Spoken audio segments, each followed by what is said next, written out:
Since Kings Island opened in 1972, some of the most popular fictional dogs in history have called Kings Island home. But which one's the greatest?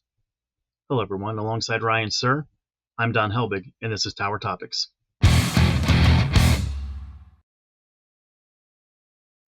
Tower Topics is a podcast by Kings Island fans for Kings Island fans.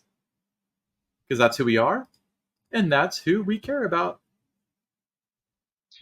Yeah, so Ryan, I thought this would be a fun episode. You talk about the different characters that Kings Island has had over the year. You've had Hanna-Barbera, you've had Peanuts, so that's given the opportunity to have some of these popular fictional dogs that are out there. You had Huckleberry Hound in the beginning, 1972 through the Hanna-Barbera years. Scooby-Doo was a big part of that, during those years.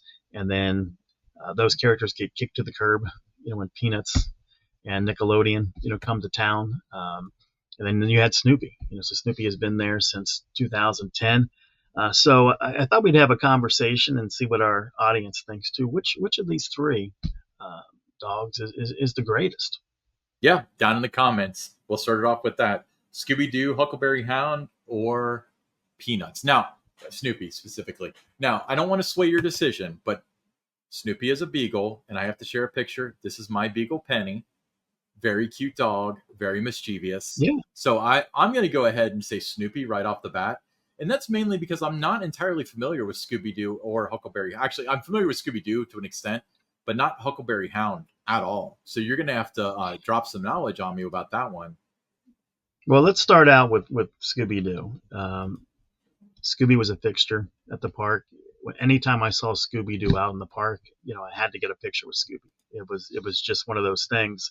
But Scooby had some rides named after him. You had Scooby's Ghoster Coaster. You had Scooby-Doo in the Haunted Castle. Scooby-Doo and the Lost Bark was a show. You had a couple other shows that were themed around Scooby-Doo. Snoopy, same thing. You got a lot of rides named after Snoopy. Snoopy's Soapbox Racers. You've got Snoopy versus the Red Baron. Snoopy's Space Buggies. You had Snoopy's Splash Dance. You had Snoopy Rocks on Ice. So you've had a lot of things involving Snoopy too. Huckleberry Hound was in shows, never the featured character or anything like that. Huckleberry Hound was, always seen at the front gate, in the 70s and the 80s, with the other Hanna-Barbera characters that'd be out there, Jabberjaw and Captain Caveman and the Flintstones and the Jetsons and all of them. So they would be there to greet guests and all that. But one of the things that gets tied to Huckleberry Hound is you have to ask yourself, since there was never any rides or anything like that, but would we have blue ice cream without Huckleberry Hound? Some think it started with the Smurfs, but no, it was before that. So it was Huckleberry Hound, with the blueberry ice cream there. So that's kind of been a lasting legacy, I think, can be attributed. And that's one of the reasons why I think, Huckleberry Hound is in the argument for the greatest dog ever in Kings Island's history. So of the 4 dogs in Kings Island history, we're listing 3, and it would be on Mount Rushmore. That didn't make any sense. I was thinking because there's 4 heads on Mount Rushmore, there has to be 4 dogs. But I guess you could probably sift through, especially the Hanna-Barbera. Scrappy-Doo, there you go. Yeah, there you go with that. But I mean, no, I think it's always, interesting. And, I would hear the argument sometimes that, I wish Scooby was still here. Mm-hmm. Here you got a picture, if you're watching on YouTube, of Scooby's Ghoster Coaster. Very fun ride. In fact, the bat that you see at the top of each of the cars on this, I've got 3 of those that are at my house. So if anybody wants one, let me know. But anyway, I think that there's always the big argument is always Scooby versus Snoopy, which one was greater? And there's a lot of arguments to be made for Snoopy, a lot of arguments to be made for Scooby-Doo. I think Scooby-Doo kind of was more fun maybe than Snoopy. What do you think? I don't know Scooby-Doo all that well. Like I really, I don't want to try to have a conversation about something that I don't know. But and I'm not saying this to like shut down the conversation, but I'm talking about in terms of relevance. I mean, to be honest with you, I openly asked you on the show who Huckleberry Hound was. I had no idea. I heard the name, but Yeah. if you showed me the picture of the blue dog, I wouldn't have been able to tell you the name. Scooby Doo, somewhat familiar, mainly from like Scooby Doo and the Haunted Castle and so on. And the Peanuts characters, maybe I knew a little bit better, but I don't feel like I really knew them until they came to Kings Island. And I feel like I formulated my opinions around the Peanuts characters based on my experiences at Kings Island. I think I've told you before, and I might have actually said it on the show, that my affection for the Peanuts characters really kind of came with Charlie Brown's Christmas. Help me out here. Yeah. What was the show in the Kings Island Theater? Charlie Brown's Christmas Spectacular. That's what they called it. I didn't know the characters until then, but that did such a good job of telling their stories that, in each of their maybe 5 minutes in the limelight, I knew everything I needed to know about these characters. Like, I knew that Charlie Brown was the leader, but he was also kind of didn't have a lot of moxie and was kind of weak-willed. And I knew that Lucy was kind of a I'm not going to say that word on the show. We're a family show. Linus plays the piano, and is that no? Not Schroeder. Schroeder plays the piano. Linus has a security blanket, and Snoopy is like very mischievous and stuff. I learned all these things from that show, and I've able to understand the other presentations of the Peanuts characters based on that. So I feel like I know the Peanuts characters best, but as far as like making me choose between them, I'd have to choose Snoopy, I suppose.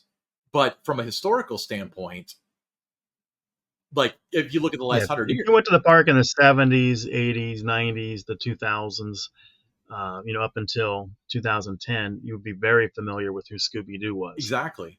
Yeah, and then and you probably knew Huckleberry Hound just from the character meet and greets and that, from the 70s and the 80s.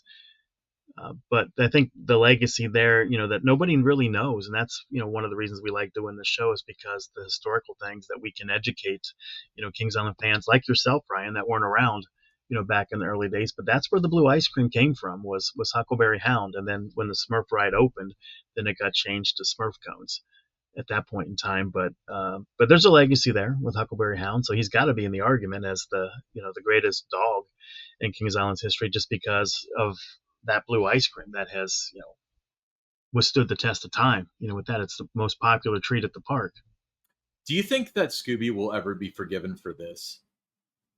Showing a picture of Scooby Doo in the Haunted Castle for you for you audio listeners. That was something that I think Scooby gets penalized a little bit because Scooby replaced Phantom Theater. When Scooby Doo in the Haunted Castle first opened, it was a fun ride, and I think a lot what it is today with Boo Blasters, just the theming is just kind of switched out with it. But I didn't mind this ride. I thought it was a lot of fun, tied into, Hanna-Barbera and everything. So, I was okay with it. But there was a lot of people that resented it just because it replaced Phantom Theater.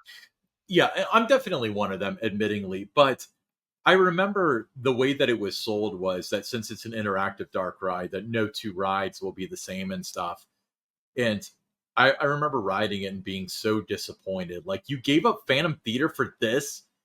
And if they had practical effects and stuff, I probably would have liked it a lot more. But that was when we got into our cheap and cheerful age of, stuff printed on Centra, and that's your dark ride. And that's honestly, I like Boo Blasters better than Scooby Doo in the Haunted Castle, because at least Boo Blasters gives some sort of veneer of being scary with the skeletons and stuff at the end. Yeah, I do like Boo Blasters. I think that's an underrated ride. It's something that now that I think back, my visits even this year, that I wish I'd done that a few more times.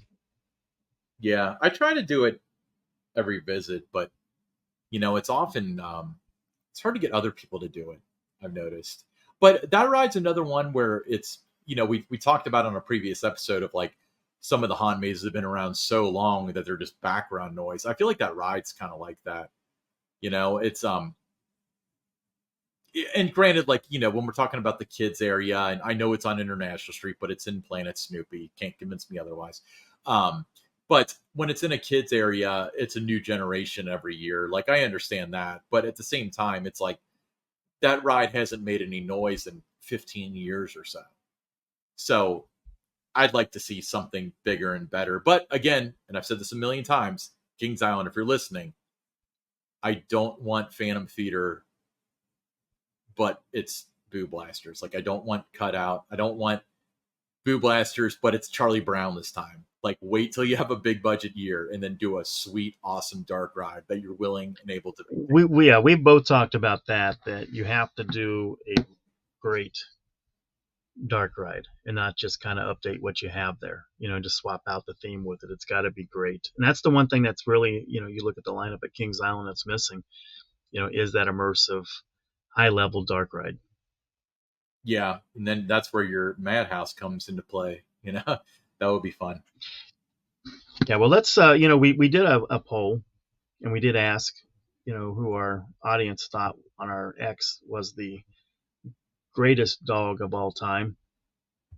And Huckleberry Hound garnered 11% of the votes. Scooby-Doo, 53% of the vote. And Snoopy, 36% of the vote. So Scooby-Doo gets crowned. And I agree with the voters there on our X as the greatest dog in Kings Island's history. I feel like Huckleberry Hound was kind of the RFK Jr. of that poll, and he just took votes away from Snoopy. He might have, but I again, you gotta think about him because of the blue ice cream. Yeah. Got to give him his props. So next time you're at Kings Island and you have a blue ice cream, just think if it wasn't for Huckleberry Hound, you probably wouldn't have that product. You would not. All right. Don, do you have any final thoughts on the dogs of Kings Island? I think Kings Island guests have been fortunate to have, 3 dogs of that caliber in their park. I mean, legends. Scooby-Doo, Snoopy. They're when you talk about the fictional dogs, I mean, they're at the top right there. They would be on Mount Rushmore. Huckleberry Hound, maybe not, but the other two, if you did a thing, who are the top fictional dogs in history, that you're certainly going to see Snoopy and Scooby-Doo on them. Gotta be. Yeah, Kings Island has had a dog as its face since the beginning, if you think about it, because it had Hanna-Barbera, where, like, let's argue that Scooby-Doo was kind of the fate. So I would say, like, probably Flintstones and Smurfs and stuff were a little bit more relevant in the 70s. I mean, I wasn't there, so, like, I remember everyone talking about being excited about meeting the Flintstones more so than Scooby-Doo. But nonetheless, Scooby-Doo was there. And then, when it was handed off to Planet Snoopy, was there ever a gap in between Scooby-Doo? No. Scooby was there, through 2009, and then in 2010, Boo Blasters came in, so that eliminated that ride, and then Snoopy came in. You couldn't have 2 dogs like that in the same park, so one, had to go, and it was, Scooby-Doo, because it was now Planet Snoopy. So you literally took the voted scientific poll of the best dog in Kings Island history and put him down in favor of the second best dog in Kings Island history. All right. It's been, it's been fun. And those things, I mean, they make great photo opportunities. I was looking at some photos last week that, I had from the 1980s at Kings Island, and there's a number of them, where, I'm pictured with Scooby-Doo. Do you ever thought that maybe Scooby-Doo is showing pictures to his family saying, look at my pictures with Don Helbig? I doubt it, because Scooby has taken pictures with millions. Yeah, but he's only taken pictures with one Don Helbig. Anyway, Don, tell us about the t-shirts. Tower Topics t-shirts are available. They come in a Carolina blue. They come in whatever size you might need. They're just $22. That includes shipping. And if you're interested in one, go to our X. Just send us a direct message at tower_topics. We'll send you a QR code. And once you make your purchase, it's just a matter of days before you get your shirt. Cool. Yeah, $22 including shipping. That's a heck of a deal. We'll be right back with the listener questions. All right, first listener questions from Jane C., Lancaster, Ohio. What did Paramount do that affected KI and Cedar Fair ended up adopting and using throughout the chain after the purchase? Several things, actually. Several things. Yeah, I think number one, the technology was just so, much better, further advanced than what Cedar Fair parks had been up to that point in time, and the season pass program. And that was another thing that got integrated into the legacy Cedar Fair parks at that time, which were, you're looking at Cedar Point, Worlds of Fun, Valley Fair, Michigan's Adventure, and for a short time, you had Jogga Lake. Yeah. That hurt, didn't it? I only went to Geauga Lake once, and it was so sad there by the time I went that I just wasn't surprised. Yeah, so the admission system was well ahead of its time for Paramount, and then Cedar Fair acquired that, and now essentially, I don't know if it's that exact system, but like the whole way that it works and stuff is now at 40 properties, presumably with Six Flags and stuff. A lot of the ride operations people, they really did do a very good job of getting the best out of both chains. Like that was such a They did. win-win for everybody, really. Yeah, by that time, Cedar Fair was the better operators, and Paramount was better on the technology side, the season pass programs, things like group sales, all those different types of things. The Paramount parks were better, and they did merge them together, and it worked very well. Now you've got, like you said, the merger gives you that same kind of situation where maybe Six Flags, I think, in a lot of ways was better technology wise than Cedar Fair even was. So you see some of that get merged over to the Cedar Fair parks. I think it's going to be better there, and in terms of operations, there's no question that the legacy Cedar Fair parks were the better operators than what Six Flags was. So, it's going to be interesting to see what the next couple of years look like. But I think it's for the guest. I think it's, just going to keep getting better and better that way. Yeah, and that's why I never really like freaked out about the merger because I've seen this movie before, and I know that it would be one thing if this was 2005 and Six Flags borrowed $3 billion to buy Cedar Fair or whatever. That would have been a completely different. This is a merger of equals with Cedar Fair essentially taking the helm. So basically, it was your all park passport is available at more parks now, and those people that are great at Six Flags, well, they're going to add their talents to your chain now. Looking at you, Jeffrey Siebert. But okay. Yeah, so the answer is a lot, Jane. It was such a well done merger and not a whole lot of like overlap that was necessary for like layoffs and stuff because I don't think Paramount had a huge like, corporate structure. They worked out of Charlotte, but right. A lot of the whole corporate team left. Now they're the CEO and COO, by the way. But yeah. Anyway, next listener question. Michael M., Cincinnati, Ohio. What are some rides/attractions that might be considered sacred cows? Things management will continue to keep despite upkeep costs. My initial thoughts are Beast Racer, Grand Carousel, Eiffel Tower, and Woodstock Express. Would you add anything else to that list, or do you agree with that list? I agree with that list. I do think of that list, the one that would be vulnerable in the future, could be Woodstock Express. Yep. I think if there's an opportunity to do something, like Bobcat at Six Flags Great Escape, great family coaster. If there was an opportunity to, maybe replace Woodstock Express with that, maybe something like that could happen down the road or something. But I don't think it's in any jeopardy right now. But I would think of the ones mentioned, that would be the one that, maybe wouldn't be here, 30 years from now. Yeah, I mean, there's a couple different. I mean, the Beast, I feel like it would take a lot for them to remove that because I think there would be backlash. The Racer probably not as much, but still like a lot. Grand Carousel, they wouldn't want to take that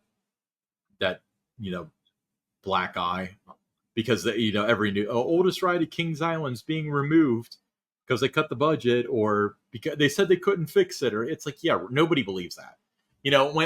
When the Vortex was removed, everyone that's like a layperson, like people like you and I know that the steel fatigues and it needed a new PLC and stuff like that. But there were two stories going around to the public. Either A, they were too cheap to fix it, or B, somebody got hurt on it, so they had to shut it down. So if they said that they were removing the carousel, I can only imagine the rumor spreading. Eiffel Tower will have to be there forever. I don't think they could tear it down if they wanted to.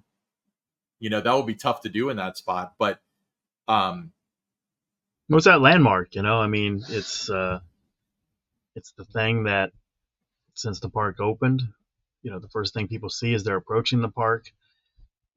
I think, yeah, that one's not gonna, likely go anywhere. I think, the racers you mentioned, they just put a lot of work in that in the last couple years. Breathe new life into it.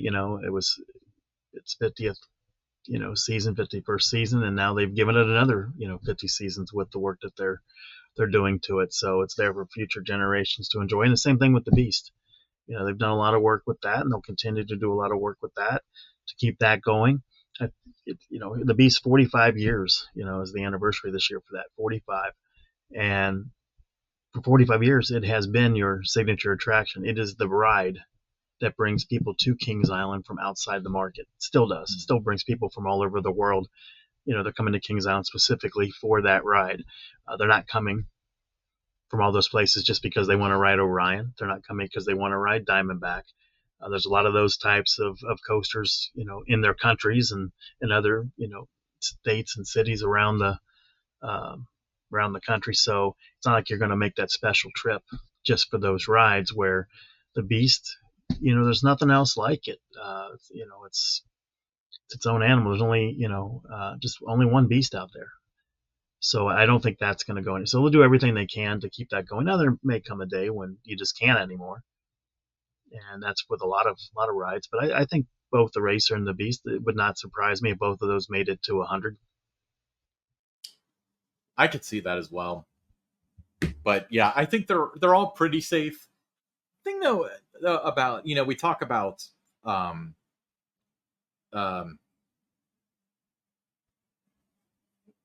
I lost my train of thought. The Beastie. What's the new name of it? Woodstock Express. That's what I was grabbing at. When we say like that's the most likely, it's still incredibly unlikely. Because yeah, it's very unlikely, and it still runs great. They put a lot of care into it and everything. But I think if you had to have one on that list that you would say 30 years from now it might not be there, that would be the one I would pick. Yeah. Not saying it's going to happen. I'm just saying if I had to pick one, that would be the one I would pick.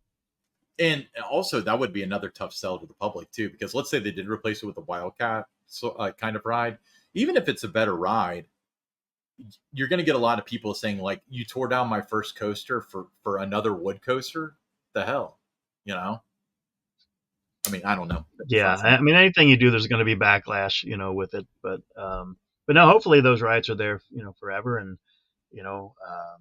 I think Woodstock Express, it would not surprise me if that made it to 100 too.